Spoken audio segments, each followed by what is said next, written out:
বলিউডে ফের নক্ষত্র পতন। গত শুক্রবার দিল্লিতে প্রয়াত হন জনপ্রিয় তারকা মুকুল দেব। নায়ক হিসাবে বলিউডে দস্তক দিলেও বাংলা ছবির জগতেও কিন্তু বেশ পসার জমিয়েছিলেন তিনি। কাজ করেছেন জিৎ এবং সায়ন্তিকা বন্দ্যোপাধ্যায়ের সঙ্গে আওয়ারা ছবিতে, এমনকি ঋতুপর্ণা সেনগুপ্তর সঙ্গে অভিনীত অভিসন্ধি ছবিটিও দর্শক মহলে বেশ প্রশংসিত। মাত্র 54 বছর বয়সেই প্রয়াত হলেন অভিনেতা। সহ অভিনেতার মৃত্যুতে শোকস্তব্ধ ঋতুপর্ণাও।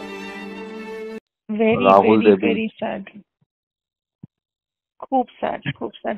আমি মুকুলের সাথে অ্যাকচুয়ালি একটা ছবিতে অভিনয় করেছিলাম, যেই ছবিটার নাম ছিল অভিসন্ধি, এবং তখন মানে এটা বোধহয় ফার্স্ট বাংলা ছবি ছিল, এর আগে কখনো বাংলা ছবিতে অভিনয় করেনি, এবং খুব ভালো করেছিল কাজটা। আমার মনে আছে আমাদের ডিরেক্টর যে তরুণ দা, উনি তো থিয়েটারের একজন খুব নামকরা লোক, উনি আমেরিকাতে থাকেন, উনি এসে কাজটা করেছিলেন। এবং আমার এখনো মনে আছে আমার চরিত্রটার নাম ছিল রুদ্রাণী, আমি একটা লয়ারের চরিত্র করেছিলাম, এবং মুকুল আমার ক্লায়েন্ট ছিল, এবং মুকুল মানে দুটো চরিত্র করেছিল, মানে খুব মানে স্প্লিট পার্সোনালিটির রোল করেছিল, ভেরি ডিফিকাল্ট একটা ক্যারেক্টার। এবং ওই ছবিতে আরো অনেকে ছিল, শ্রীলা মজুমদার ছিলেন, মনু ভৌমিক ছিলেন। মানে বেশ কি খারাপ লাগছে আমার শুনে।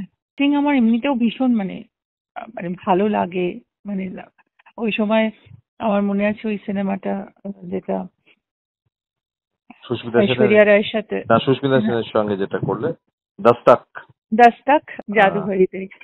যাই হোক, মানে এটা খুবই দুঃখের বিষয়, মানে সিরিয়াসলি বলছি, মানে ওর মানে ইনফ্যাক্ট ও তারপরে কিছু টেলিভিশনেও কিছু কাজ দেখছিলাম করেছে, তো চলে গেল ওইভাবে।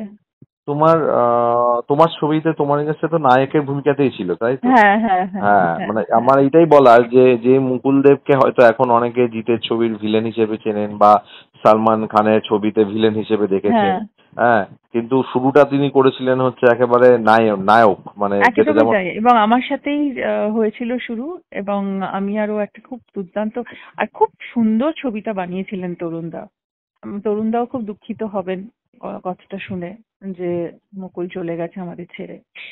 বাট ওই সময় ওর ওই রকম এটা বেশ অনেকদিন আগের ছবি, ওরকম একটা রোল তখনকার, মানে ওই সময়টা, আর এতটা মানে একটা অ্যাডভান্স, মানে কি বলবো, মানে খুব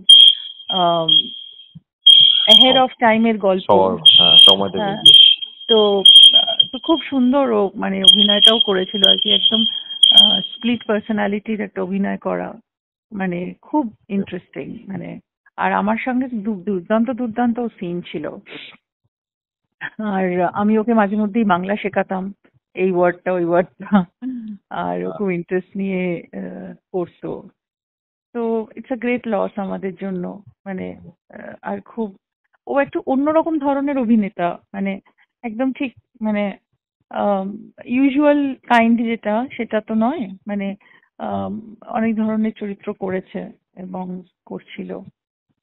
এতটা অসুস্থ ছিল সত্যি জানতাম না, মানে খুবই দুঃখজনক ঘটনা। ডিপ্রেশনে যেটুকু জানা গেছে যে মা বাবা মারা যাওয়ার পর নাকি ডিপ্রেশনে চলে গেছিলেন, বাড়ি থেকে বেরোতো না, খুব একটা বেশি কথা বলতো না। হ্যাঁ, মুকুলের কথা তো মাঝখানে শুনিও নি বেশি খুব একটা।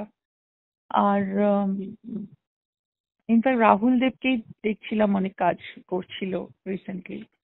আমি আমার মানে সম্পূর্ণ মানে কি বলবো সহমর্মিতা, কন্ডোলেন্স, এবং পরিবারের সকলের জন্য আমার সমস্ত কন্ডোলেন্স জানাই, এবং মুকুল যেখানেই থাকুক যেন ভালো থাকে, যেন যেই পেইনটা নিয়েছিল সেখান থেকে যদি রিলিফ পায়, সেখানে যেন ভালো থাকে। 1996 সালে দস্তক ছবির মাধ্যমে চলচ্চিত্রে আত্মপ্রকাশ মুকুলের। প্রাক্তন বিশ্ব সুন্দরী সুস্মিতা সেনের বিপরীতে বেশ নজর কাড়েন তিনি। তারপর সন অফ সর্দার, আর রাজকুমার, জয় হোর মতো একাধিক বলিউড ছবিতে বেশ প্রশংসিত হয়েছে তাঁর অভিনয়। বাংলা সিনেপ্রেমীদের কাছেও পরিচিত মুখ মুকুল দেব। এছাড়া মালায়ালাম, কন্নড়, তেলুগু ভাষার ছবিতেও অভিনয় করেছেন তিনি। অভিনেতার আকস্মিক প্রয়াণে শোকস্তব্ধ বিনোদন জগৎ।